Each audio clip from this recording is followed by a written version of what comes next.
আপনি আসলে কে এবং আপনার পরিচয়ের প্রথম প্রশ্নটি আমি আপনাকে করতে চাই। আপনি কে? আপনি কখনো ভেবেছেন যে আপনি কে? কোরআনে নিশ্চয়ই এর ব্যাপারে আছে, হাদিসে আছে, এবং নিশ্চয়ই আমরা যদি এই প্রশ্ন নিজেদেরকে করি তাহলে এই প্রশ্নের উত্তর আমরা পাব, কিন্তু এই প্রশ্ন তো করি না। এই প্রশ্ন তো করি না।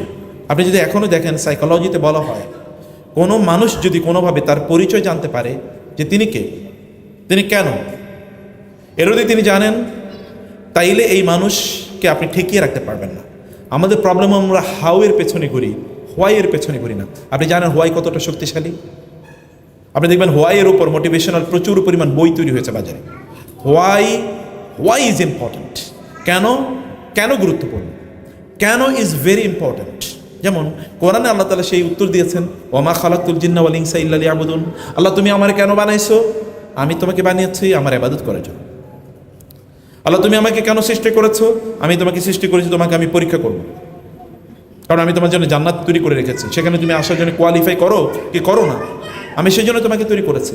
সো নিজকে জিজ্ঞেস করো তো, আমি কে? Who am I? আমি কে? আপনি কি শুধুমাত্র কিছু ডিগ্রি এর নাম, কিছু সার্টিফিকেটের নাম, কিছু স্কিলের নাম? কেবল কি আপনি কয়েকটা বিজনেসের নাম, নাকি আপনি একটা ফেসবুকের নাম, নাকি একটা ইউটিউব চ্যানেলের নাম? আমরা তো এখন পরিচয় দেখি ওই ফেসবুকের ওই ব্র্যান্ডের আমি। তো আপনি কি এখন ওই ব্র্যান্ড, নাকি আপনার অন্য কোনো কিছু আছে, অন্য কোনো আইডেন্টিটি আপনার আছে? আপনাকে মনে রাখা দরকার, আমরা কিন্তু একটা জীবন, একটা অনন্ত জীবনের নিরন্তর ট্রাভেলার। অনন্ত জীবনের দিকে আমরা এগিয়ে যাচ্ছি, এবং সেই জীবনে আমার আইডেন্টিটি কেবলমাত্র আমার কাজে লাগবে। ফলে আপনার আইডেন্টিটি আপনাকে অবশ্যই চিন্তা করে বের করা দরকার, এটা জানা দরকার। এবং আপনি যদি ইব্রাহিম আলাইহিস সালামের দিকে, ইব্রাহিম আলাইহিস সালামের ঘটনা যদি কোরআনে পড়েন, তাহলে দেখবেন তিনি বলেছেন হুয়া সাম্মাকুম, আল্লাহ বলেছেন হুয়া সাম্মাকুমুল মুসলিমিন। আপনার একটা আইডেন্টিটি আছে, আপনার পরিচয় আছে। সেই পরিচয় হলো আপনি আল্লাহর বান্দা প্রথমে, কারণ আমাদেরকে কে সৃষ্টি করেছেন? আল্লাহ সৃষ্টি করেছেন। হাল আতা আলাল ইনসানি হিনুম মিনাদ দাহরি লাম ইয়াকুন শাইআম মাযকুরা। মানুষের জীবনে কি এমন কোনো সময় আসেনি যখন মানুষ বলার মতো কোনো কিছু ছিল না? চিন্তা করে দেখেন তো, আমাদের মায়ের গর্ভে আমরা কি অবস্থায় ছিলাম?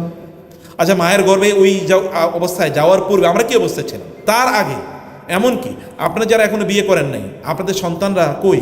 যারা আপনাদের সন্তান হবে তারা কই, কোথায় আছে তারা? Even their names are not known to you. আপনি তাদের নামও জানেন না, চেহারা তো বহুত পরের কথা। তাহলে যিনি তাদেরকে সৃষ্টি করেছেন আপনার পৃথিবীতে আগমনের পূর্বে, যিনি তাদেরকে সৃষ্টি করে রেখেছেন আপনার এই পৃথিবীতে আগমনের পূর্বে, এমনকি আপনার অজান্তেই যিনি আপনার মধ্যে তাকে সৃষ্টি করে রেখেছেন, আপনার ভেতরে তিনি এখনও লালিত পালিত হচ্ছেন। How do you forget him? আপনি তাকে কীভাবে ভুলে যান? তাকে ভুলে যাওয়া মানে আপনার অস্তিত্বকে আপনি ভুলে যাওয়া। অথবা আপনার সেই রবকে আপনার ভালো করে চিন্তা করা দরকার, ভালো করে ভাবা দরকার। প্রাইভেট ইউনিভার্সিটির দুই ছাত্র, তারা খুব ক্লোজ ফ্রেন্ড, খুবই দোস্ত,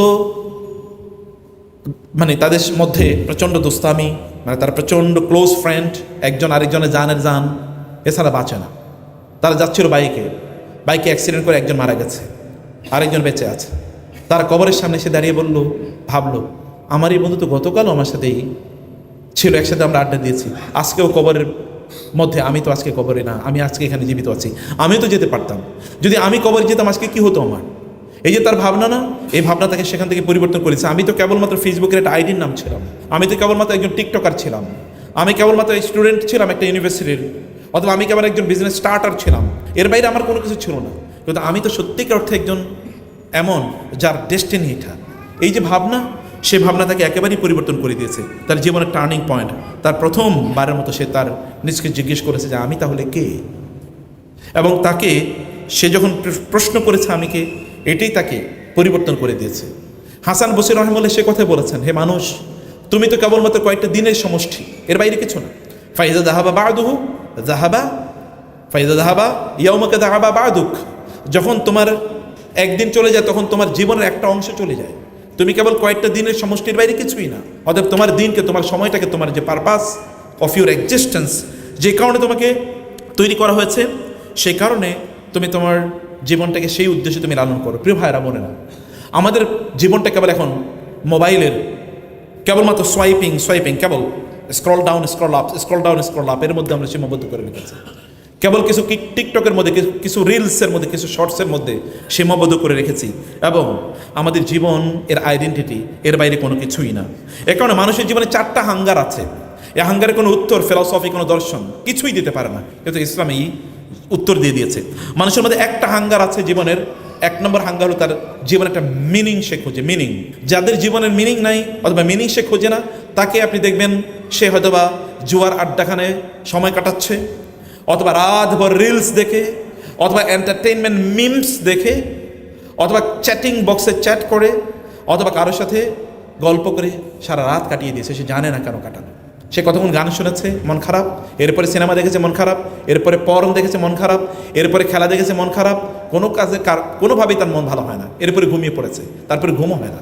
সকালবেলা যখন ঘুম থেকে উঠে তখন তার শরীর মেজমেজ করে, সে জানে না কি কারণে সে বেঁচে আছে, কারণ তার জীবনে সে মিনিংই বুঝে না। আপনার জীবনে যদি আপনি মিনিং খুঁজে পান, তাইলেই সত্যিকার অর্থে আপনি বুঝতে পারবেন যে আপনি কেন আছেন, তখন এভরিথিং আপনি এনজয় করবেন।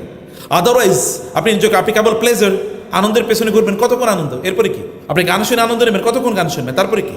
আপনি পাওয়ারের পেছনে ঘুরবেন, একটা জায়গা তো আপনার গিয়ে পাওয়ার ঠেকবে, তারপরে কি? মিনিং আর যখন আপনি খুঁজে পাবেন না, তখন আপনি জীবনটাকে পুরোটাই আপনার মনে হবে যে এটা boring, life is very slow, জীবন খুবই স্লো।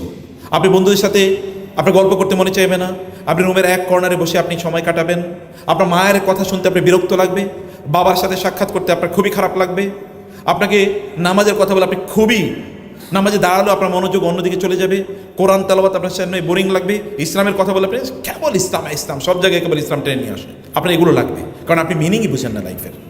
আপনি জানেন না why do you exist over there, আপনি কেন দুনিয়াতে বেঁচে আছেন আপনি একেবারেই জানেন না। Why do you do this, আপনি কেন এটা করছেন? এটা আমরা যখন এটা না জানি, তখন কি হয়? তখন আমরা দেখব যে আপনি কেবল কিছু জিনিসের মধ্যে আটকে আছেন, আপনি জবের মধ্যে আটকে আছেন, চাকরির মধ্যে আটকে আছেন, সকালে চাকরিতে যান, বিকালে চাকরি থেকে আসেন, এরপরে সময় কীভাবে কাটাবেন আপনি জানেন না। এই কারণে বাসায় আপনি আড্ডা দিয়ে, তারপরে বন্ধুদের সাথে আড্ডা দিয়ে বাসায় ঘোরেন। আমি একজনকে দেখেছি, সে বাসায় গিয়ে কী করবে এই কারণে এটা জানে না, এই কারণে সে তার জব থেকে এসে তারপরে ক্যারাম খেলে, রাত্রে 11টা পর্যন্ত ক্যারাম খেলে, এরপরে বাসায় যায়, ক্লান্ত হয়ে বাসায় যায়, ঘুমায়, আবার সকালে উঠে অফিসে যায়, এরপরে এসে আবার ক্যারাম খেলে। সে জানে না তো সে করবে কি, তার সামনে কোনো গোল নেই, লক্ষ্য নেই, উদ্দেশ্য নেই, এই যে জবের বাইরে তার সামনে কোনো কিছুই নেই। মিনিং যখন আপনি হারিয়ে ফেলেন, তখন আপনার কাছে আর অন্য কোনো কিছু ভালো লাগে না। আপনি ধরেন আপনি চেষ্টা করেন একটা ভালো জব পাবেন, ভালো জব পেলেন, তারপরে কি স্যালারিটা বাড়লো, তারপরে কি স্যালারি কতটুকু বাড়লে আপনি সন্তুষ্ট হবেন? কতটুকু? 1 লাখ, 2 লাখ, 5 লাখ, 10 লাখ, তারপরে 1 কোটি? সন্তুষ্টির লেভেলটা কোথায়? নাই, কারণ মিনিংলেস হওয়ার কারণে আপনি কোথাও শান্তি পাচ্ছেন না, কোথাও প্লেজার নেই, কোনো কিছুর মধ্যে নেই। আপনি যখন মিনিং খুঁজে পাবেন, তখন সব কিছু আপনার ভালো লাগবে, নামাজে বাড়ালে আপনার ভালো লাগবে, আপনি কোনো কাজ করলে আপনার ভালো লাগবে, yes it has meanings, I do it for this and that, আমি এটাই জন্য করছি। আপনি যখন ব্যবসা করেন, তখন আপনার যদি মিনিং থাকে আমি কেন ব্যবসা করছি, আমি ব্যবসা করছি যেন আমি ভালোভাবে চলতে পারি, আমি ব্যবসা করছি আমি মসজিদ করতে চাই, মাদ্রাসা করতে চাই, দিনই কাজে অংশগ্রহণ করতে চাই, আমার আত্মীয়স্বজনকে আমি সাহায্য করতে চাই, তখন আপনি দৌড়াবেন, আপনার কোনো ক্লান্তি নাই, আপনার তখন কোনো ক্লান্তি নেই, আপনি দিনরাত দৌড়াতে পারবেন, 24 ঘন্টা দৌড়াতে পারবেন, কারণ আপনি জানেন যে আপনি কেন করছেন। আপনার সামনে বিঘার একটা স্পেকট্রাম জড়িত আছে। যখন এগুলো কোনো কিছু থাকবে না, তখন আপনি হতাশ হবেন কিছুক্ষণ পরপরই, আপনি লাইফের কোনো কিছুই খুঁজে পাবেন না। আল্লাহ তাআলাকে আপনি যখন আপনি খুঁজেন, তখন আপনি আলটিমেটলি খুঁজে পান আপনার রবকে যখন আপনি খুঁজে পান, তখন আপনি আপনার রবকে ভয় করেন, তাকে ভালোবাসেন। ওয়া ইয়াত্তাকিল্লাহা ইয়াজআল লাহু মাখরাজা ওয়া ইয়ারযুকহু মিন হাইসু লা ইয়াহতাসিব, তখন কোনো কিছু আপনাকে ক্লান্ত করে না। আপনি অসুস্থ হতে পারেন, অসুস্থ আপনাকে দুর্বল করতে পারে, কিন্তু কোনো মোটিভেশন আপনাকে দুর্বল করে না। আপনি ইউ আর নেভার ডিমোটিভেটেড।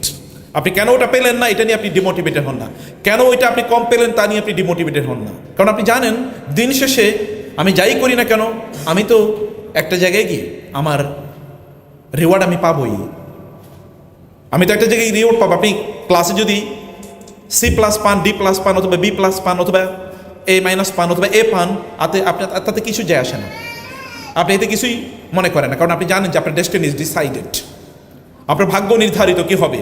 আপনি চেষ্টা করে যাচ্ছেন, আপনার রব আপনাকে যেখানে পৌঁছানো সেখানে আপনাকে পৌঁছে দেবেই। ফলে একজন মানুষ তিনি যদি তার মিনিং খুঁজে পান, তখন তিনি তার রবের উপর তাওয়াক্কুল করেন। রবের উপর তাওয়াক্কুল করলে আপনি তখন বিপদে পড়লে আপনি জানেন আপনি একটা এমন শক্তিশালী নদীর পানির মতো, খরস্রোতা নদীর পানি, এটাকে কোনোদিন আটকে রাখা যায় না, বন্যার পানির মতো, ফ্লাডের মতো আপনি যদি কেউ আটকাতে চায় তাহলে সেটা একেবারে বাঁধ ভেঙে তারপরে সামনে এগিয়ে যাবে। আপনি জানেন কেউ আপনাকে বাধা দিলে আপনি অন্য রাস্তা তৈরি করে এগিয়ে যাবেনই, এরকম একটা মেকানিজম, এরকম একটা অবস্থা আপনার মধ্যে তৈরি হয়ে যায়। প্রিয় ভাই, প্রিয় বোন, তখন আপনি বুঝেন, আপনি যখন বাসা থেকে বের হচ্ছেন, অফিসে যাবেন, তখন আপনি ক্লান্তি ফিল করেন না, সেখানে গিয়ে আপনি ফাঁকি দেন না। আপনি যখন জব করেন তখন আপনি ক্লান্তি ফিল করেন, আপনি যখন টাকা ইনকাম করেন তখন আপনি মনে করেন যে এনাফ ইজ এনাফ, না যথেষ্ট, ঠিক আছে, আর কোনো লাগবে না, এটা আপনি মনে করেন না আমার আরও সামনে অনেক বড় কাজ আছে। আপনি তখন আরও অনেক বড়, আপনি কেন অত টাকা ইনকাম করেন, তখন আপনি হারামের পথে আর হাত বাড়ান না। তখন আপনি জানেন যে আমার পারপাস তো হারাম ইনকাম করা না, আমি তো হালালের পথে, আল্লাহ তো হালাল আমাকে প্রচুর পরিমাণ দিয়েছেন, হারাম তো আল্লাহ তাআলা আমাকে বাধ্য করেন নাই, বরং হালাল আমার কাছে উন্মুক্ত। হালাল এত বেশি, হারামের আইটেম এত কম যে আপনি খুঁজেও পাবেন না। হারামের আইটেম এত পরিমাণ কম, আপনি মদ, জুয়া, ব্যভিচার, কয়টা হারামের নাম বলতে পারবেন? আর সব everything is halal except a few declared by Allah সুবহানাহু ওয়া তাআলা। আপনি হারামের অপশনস আর অ্যাভেলেবল, হারামের দিকে আপনি হাতই বাড়াবেন না, কারণ আপনি জানেন হালালের মধ্যে বারাকা আছে, হালালই আপনাকে অনেক উপরে উঠিয়ে দেবে। কারণ আপনি তো এগুলো প্রত্যেকটার জন্যেই, প্রত্যেকটার মধ্যেই কি আপনি প্রত্যেকটার মধ্যেই আপনি মিনিং খুঁজছেন। প্রিয় ভাইয়েরা, সম্মানিত বোনেরা, এর মধ্যে যেটা বলছি, যেমন আপনি যদি বিজনেস উদ্যোক্তা হন, যেমন আজকে আপনার যে উদ্যোগের কথা এখানে বলছেন, এই উদ্যোগটা কেন আপনি নিচ্ছেন?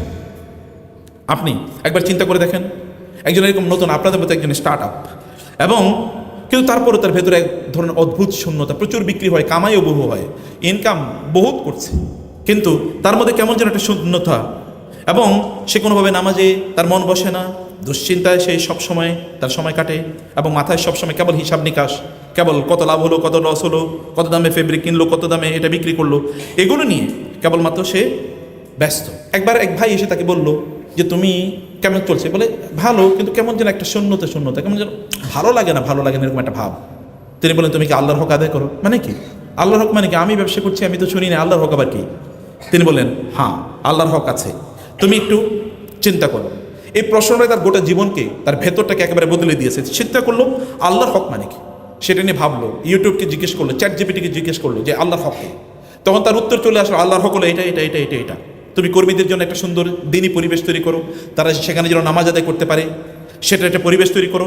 দোকানে তুমি কোনো অশ্লীল পোস্টার লাগাবে না, অশ্লীল কোনো বিজ্ঞাপনে তুমি তোমার পণ্যকে বিক্রি করবে না, লো প্রোডাক্ট তুমি বিক্রি করবে না, অনেক হাই দামে তুমি এটা বিক্রি করবে না, এবং তুমি এর মাধ্যমে নকল পণ্য তুমি বিক্রি করবে না, তুমি হারাম বিজ্ঞাপন সেখানে প্রচার করবে না, এবং তোমার প্রতিবাসের আয়ের ইনকামের একটা অংশ ইনফাক করো।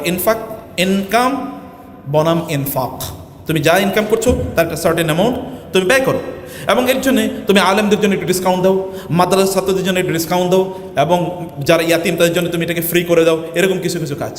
সে বলে আমি এটা শুরু করলাম। প্রথম দিকে আমার একটু কী হলো, যে আমার একটু কষ্ট হলো, কারণ ব্যবসা একটু কমে গেছে।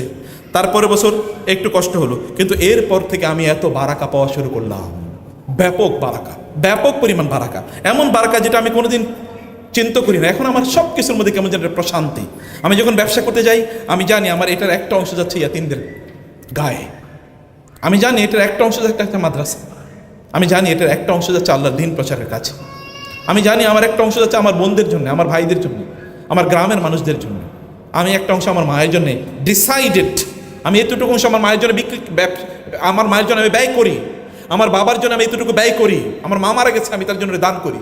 এখন আমি সব কিছুর মধ্যে মিনিং খুঁজে পাই, আমার এত পরিতৃপ্তি, আমার এখন কোনোদিন খারাপ লাগে না। আমি রাত্রে 12টায় বাসায় আসলেও আমার কোনো অতৃপ্তি লাগে না।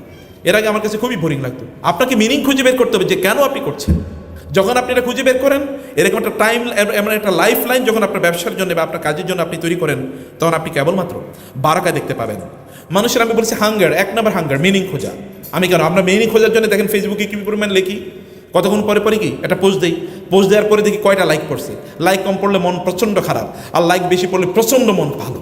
দেখো আমার লাইক এরকম পড়ছে, কমেন্টের উপর কমেন্ট, কমেন্টের উপর কমেন্ট, একটার পর আরেকটার পর আরেকটা। মানুষেরা দেখিয়ে বেড়ান। অনেকে দেখুন বলে অমোক সেলিব্রিটি, কারণ তার ফেসবুক ফলোয়ার হলো 1.7, 1.8, 2.5, 6.6, তাই না? এটা তার সেলিব্রিটি স্ট্যাটাস, এটা তার আইডেন্টিটি। এটা নিয়ে আপনি তখন খুবই আনন্দে ভাসেন, অত আপনার মন খারাপ হয়ে যায়। এরকম মিনিং খোঁজার চেষ্টা করে মানুষ, সত্যি করতে মিনিং খোঁজে। আপনার বাচ্চারাও কিন্তু মিনিং খোঁজার চেষ্টা করে। ও যখন আপনার কাছে আসে, ও যখন কোনো কথা বলে, আপনি যদি তার সাথে একটু না হাসেন, তার দিকে যদি মনোযোগ না দেন, তাহলে ও বাচ্চাটা আপনার কথা শুনবেন। আমার বাসায় আমার একটা নাতিন এসছে, নাতিন মানে হচ্ছে আমার ভাগ্নের মেয়ে। তো ওর হাজব্যান্ডের হসপিটালে এখনও তার একটু হার্টে সার্জারি হয়েছে, ওপেন হার্ট সার্জারি হয়েছে, এখনও আছে। বাচ্চাটা প্রথমে একটু ভয় পাইতো আমাকে, কিন্তু আমি বাচ্চাদেরকে আবার প্রচণ্ড আদর করি। তো আদর করতে চাইতাম, কিন্তু আমি ব্যস্ততার কারণে আদর করতে পারতাম না। এখন একটু গত 2 দিন আমি একটু সময় দিয়েছি। এখন সে আমি বাসায় গেলে দৌড়ে আসে, আগে সে দরজা খুলে দেওয়ার চেষ্টা করে, আমার কাছে এসে বলবে। আমার ওয়াইফ এসে বলে, কী ব্যাপার তুমি, দেখি তো আমি যখন আমার ওয়াইফ আমার কাছে আসে, দেখা যাচ্ছে তার চেয়ে বেশি অ্যাটেনশন আমি বাচ্চাকে দিই, এবং ও এখন প্রচুর পরিমাণ কথা বলতে চায় আমার সাথে। তখন আমার বাচ্চা বলে যে, আমার ওয়াইফ বলে যে, তুমি তো দেখি আমার চেয়ে তাকে সময় বেশি দিচ্ছ, তোমার নাতিনকে বেশি সময় দিচ্ছ তুমি। বাচ্চাদেরকে অ্যাটেনশন যদি আপনি না দেন, ওরা মিনিং খুঁজে পায় না, তখন ওরা আপনার কাছে আসে না। যখন আপনি ওকে মিনিং দেন একটু, তখন ও আপনার কাছে আসে। আপনার নিজের সন্তানদের অবস্থা এরকম, সব কিছু একটা মিনিং খুঁজে। কেন সে আছে, কেন আপনার পাশে যে আছে আপনি এটা টের পাচ্ছেন কিনা, আপনি তাকে অ্যাটেনশন প্রদান করছেন কিনা, আপনি তার অস্তিত্বকে ফিল করছেন কিনা, আপনি তার সেলিব্রেট করছেন কিনা, যে তার অস্তিত্বটা। এটা না বুঝে স্বামী স্ত্রীর মধ্যে সবচেয়ে বড় জ্ঞানজাম লাগিয়ে কিন্তু এই কি ডিসকাশন গ্যাপ। আপনি তার সাথে কথা বলেন না, চুপ করে আছেন, এটাই তো প্রবলেম। স্ত্রীরা কি করে, তা হচ্ছে স্বামীর সাথে রাগ করে 3 দিন কথা বলে না, এটাই তো সবচেয়ে বড় প্রবলেম। কথা বেশি বলবেন, রাগ করছেন, এরপরে কথা বেশি বলবেন, তারপরে সমস্যার সমাধান। কথা না বলে তো গ্যাঞ্জাম বাড়ে, শয়তান তো ওই রাস্তা দিয়ে ঢুকে, কথা বেশি বলবেন। স্বামীরা আছে স্ত্রীর সাথে রাগ করছে, এরপরে আর কথা বলে না, বাসায় দূরে পরে যায়, এর মাধ্যমে তো শয়তান অলরেডি ঢুকে গেছে। এরপর আর এই ফ্যামিলি টিকে না, কয়েকদিন পরে এই ফ্যামিলি ভেঙে যায়।